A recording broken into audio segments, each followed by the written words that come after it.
گناہ نہیں ہوگا۔ یہ کہتے ہیں کہ حالت روزہ میں اگر سوتے میں احتلام ہو جائے انسان کو تو قضا لازم ہوگی یا کفارہ لازم ہوگا، اور کفارہ اگر ہے تو کیا کفارہ ہے؟ دیکھیں، روزہ جو ٹوٹتا ہے وہ غسل واجب کرنے سے ٹوٹتا ہے، غسل واجب ہونے سے نہیں ٹوٹتا۔ کرنے اور ہونے میں فرق یہ ہے کہ کرنے میں تو آپ کا اپنی قدرت، اپنا اختیار، اپنا ارادہ، اپنا عمل ہوتا ہے، جیسے زوجین باہم تعلق قائم کر لیں یا خدا نخواستہ کوئی اپنے اوپر خود ہی غسل واجب کر لے، یہ کرنا کہلائے گا، اس سے روزہ ٹوٹ جاتا ہے۔ اگر زوجین کرتے ہیں جسمانی تعلق تو اس میں قضا بھی ہے اور کفارہ بھی ہے، اور کفارہ 60 روزے لگاتار ہیں وہ رکھنے ہوں گے، اور ایک روزہ قضا کا 61، ایک روزہ علیحدہ بھی رکھ سکتے ہیں لیکن 60 لگاتار رکھیں گے۔ اور اگر جسمانی تعلق سے نہیں ہوا بلکہ ویسے ہی کسی نے غسل واجب کیا ارادتاً اپنے اوپر تو اس میں قضا ہے، کفارہ نہیں ہوتا۔ اور یاد رکھیں کہ اگر غسل واجب کیا نہیں ہے بلکہ ہو گیا ہے، جیسے یہ آپ نے ارشاد فرمایا کہ سوتے میں احتلام ہو گیا، اس پہ نہ قضا ہے نہ کفارہ، روزہ باقی رہتا ہے، اس میں روزہ ٹوٹتا ہی نہیں ہے۔ تو بس یہ بنیادی اصول یاد رکھیے گا، کرنے سے روزہ ٹوٹے گا، غسل واجب ہونے سے نہیں ٹوٹے گا۔ تو سوتے میں جب احتلام ہوتا ہے تو غسل واجب ہوتا ہے، آپ نے کوئی قصد و ارادے سے تو نہیں کیا، تو اس پر روزہ نہیں جائے گا، یہ ذہن میں رکھیں۔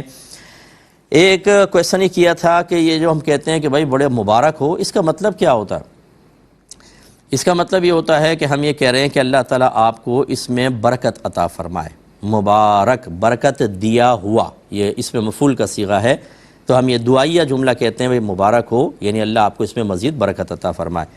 ابھی آگے کویسچن کرتے ہیں کہ اگر فرض کر لیں کسی نے کوئی غلط قسم کا معاملہ کیا ہو اور اس پر ہم مبارکباد دے دیں، مثلا کسی نے حرام پیسے سے گاڑی خریدی، ہم نے اس پر مبارکباد دے دی،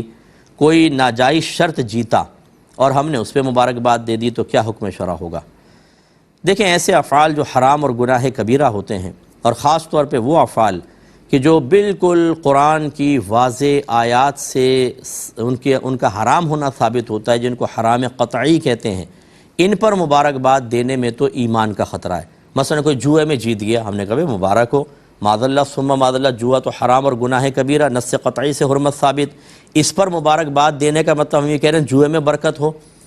اور خوشی کا اظہار کرنے حرام چیز کے اوپر، اس میں اس شخص کا ایمان بھی چلا جائے گا، اس کو احتیاطاً تجدید ایمان اور تجدید نکاح کرنا ہوگا۔ ایسی جو آپ نے شرط کی بات بیان فرمائی، یہ جوا ہوتا ہے، اس میں یہی حکم ہوگا۔ لیکن اگر حرام پیسے سے گاڑی خریدی ہے تو گاڑی خریدنا فی نفسی کوئی حرام چیز نہیں ہے، یا گاڑی فی نفسی کوئی حرام اور ناجائز نہیں ہے کہ اس گاڑی کے اوپر حرمت قطعی وارد ہوئی ہو، بلکہ یہ تو چلے اس نے حرام پیسے سے لیا اور وہ بھی آپ کہہ رہے ہیں کہ حرام پیسے سے لیا، ہو سکتا ہے اس نے حلال بھی ملا لیا ہو، لے کر آ گیا، ذرائع آمدنی بعض اوقات حرام نظر آ رہے ہوتے ہیں لیکن حلال بھی ہوتا ہے۔ تو خلاصہ کلام یہ ہے کہ گاڑی کا مسئلہ ایک علیحدہ ہے، اس پر اگر آپ نے مبارکباد دے دی تو حرج نہیں ہے، لیکن جو دوسرا مسئلہ آپ نے ذکر کیا اور اسی طرح اس کی مثل ایسے مسائل جس میں حرمت بالکل واضح ہو، ان پر اگر آپ مبارکباد دیں گے تو ایمان کا مسئلہ بنے گا۔ یہ کہتے ہیں کہ بعض اوقات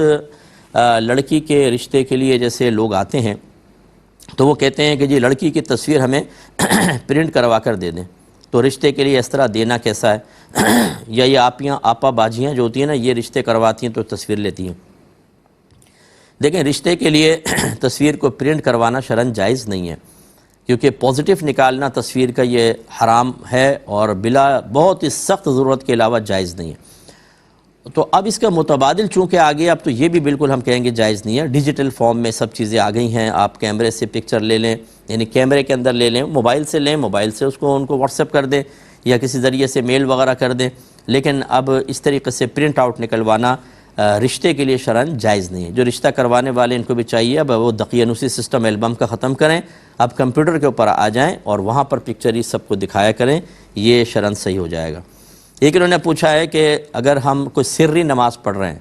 یعنی جس میں آہستہ قرات ہوتی ہے، ظہر کی ہے، عصر کی ہے،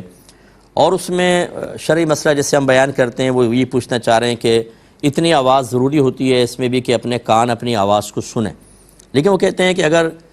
پنکھا چل رہا ہے، بہت تیز آواز ہے اس کی یا دیگر آوازیں آ رہی ہیں،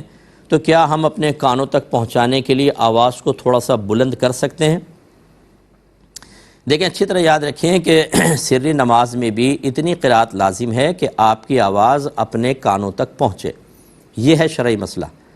پہنچانا لازم نہیں ہوتا۔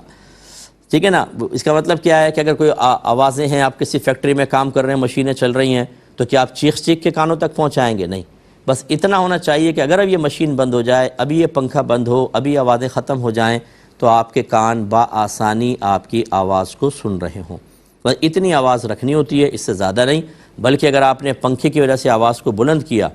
اور وہ سر سے جہر کے اندر آواز چلی گئی، یعنی 4 آدمی یہاں 4 آدمی یہاں، مثال کے طور پہ آپ نے آواز تھوڑی بلند کی کہ کانوں تک آواز پہنچے، اچانک بجلی گئی، پنکھا بند ہوا، تو آپ نے محسوس کیا کہ آواز تو بہت دور تک جا رہی ہے، تو یاد رکھیں آپ پہ تو سجدہ سہو لازم ہو جائے گا. اور گناہگار علیحدہ ہوں گے کہ سری میں جہر کرنا اور جہری کو سری جان بوجھ کے پڑھنا گناہ ہوتا ہے. تو اس لیے بہرحال بس اتنی آواز آپ رکھیں کہ آپ کے کان تک سن لیں. اب چاہے پنکھے کی وجہ سے آپ کو اپنی آواز نہ سنائی دے رہی ہو، کوئی مسئلہ نہیں ہے. اتنی آواز رکھنا بس لازم ہوتا ہے آپ کی نماز